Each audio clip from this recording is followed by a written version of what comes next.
The story of dogs from caves to couch corners.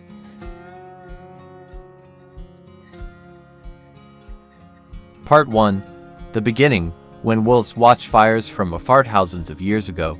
When the world was colder and darker, early humans sat by their fires, unaware that eyes were watching from the edge of the woods. Wolves, curious, hungry, cautious, observed the strange two-legged creatures who shared warmth, food, and protection.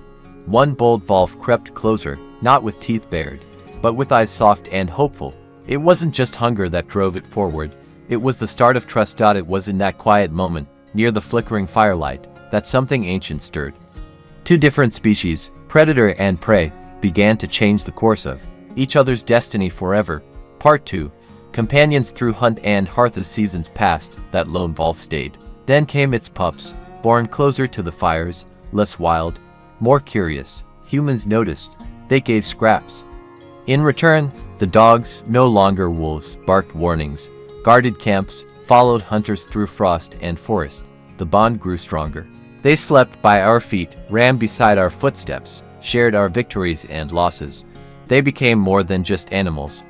They became companions. They learned our rhythms, joy, anger, sorrow, and mirrored them with wagging tails and watchful eyes. Part 3.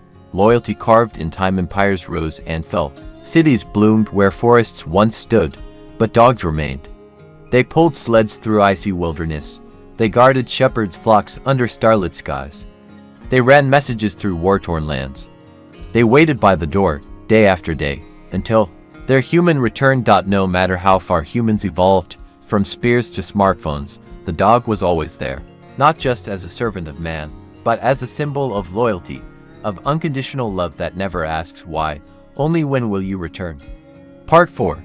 The couch, the collar, and the quiet moments. Know they lie on our couches, snoring softly in sunlit corners. Their paws twitch with dreams of distant ancestors, of hunts and howls. They wear collars instead of fangs, coats instead of fur. Yet behind every sleepy gaze is a heart that remembers the firelight. Dogs are no longer survival tools. They're soulmates, therapists, clowns. They sense our sadness, celebrate our joy, and sit silently in our grief. We no longer give them scraps, we give them homes, and in return, they give us everything they have, always. Part 5. The promise we owe them to give us their youth, their energy, their loyalty, and ask only for love in return. But their lives are short. One blink, and the puppy who chased shadows becomes the elder who needs help climbing stairs. And when their final days come, they look at us not with fear, but with trust. Because they know we'll be there, just as they've always been. And we owe them that, the walk, the touch, the final goodbye. They may be with us for part of our lives, but we are their entire life. Let's make it worthy. Light in your days and happiness wherever you go. Thank you for spending a moment of your life with this video. Among millions out there, I hope it brings you something meaningful. Wishing you peace in your heart, light in your days, and happiness wherever you go. Thank you for spending a moment of your life with this video. Among millions out there, I hope it brings you something meaningful. Wishing you peace in your heart, light in your days, and happiness wherever you go.